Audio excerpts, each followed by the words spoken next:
हाथों की 10 अंगुलियां तथा शरीर के 9 प्राणों, इन 19 से प्रार्थना की गई। इन 19 आंतरिक तथा बाह्य अंगों की भांति ही शूद्र तथा आर्यों की उत्पत्ति हुई। उनके अधिपति रात दिन हुए। हाथों की 10 तथा पांवों की 10 अंगुलियां एवं एक आत्मा शरीर में स्थित है। इनसे परमेश्वर के महात्म्य का गुणानुवाद हुआ। उन अंगों की शक्तियों द्वारा क्षुद्र पशुओं की उत्पत्ति हुई। उन सभी की अधिष्ठाता पूषादेव अर्थात अन्न प्रदान करने वाली धरती है।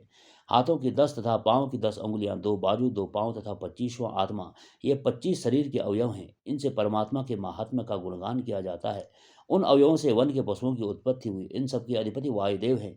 हाथों की 10 तथा पैरों की 10 अंगुलियां, 2 भुजाएं, 2 घुटने तथा 2 पांव एवं 27वां आत्मा, इन घटकों से विधाता के कला कौशल का बखान करते हुए महिमा का गान किया गया।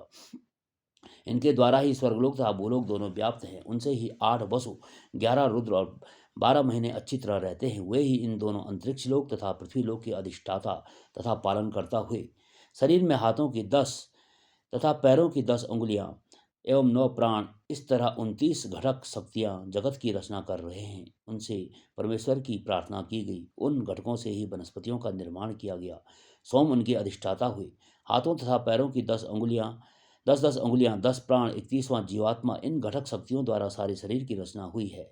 इन शक्तियों द्वारा परमेश्वर के कला कौशल का वर्णन करते हुए महिमा का गुणगान हुआ। इनसे ही प्रजा की रचना हुई। पुरुष तथा स्त्रियां इनकी अधिपति हैं। हाथों तथा पैरों की 10-10 अंगुलियां, 10 प्राण, 2 पैर तथा 33वां जीवात्मा, इन अवयवों से सारा शरीर बना है। इन शक्तियों द्वारा परम पिता परमेश्वर की वंदना की गई। उनसे ही संपूर्ण प्राणी जन सुखी हुए। परम पद पर विद्यमान प्रजापति परमेश्वर ही सबके अधिष्ठाता हुए। संपूर्ण वैभवशाली देवराज इंद्र की स्तुति करते हैं।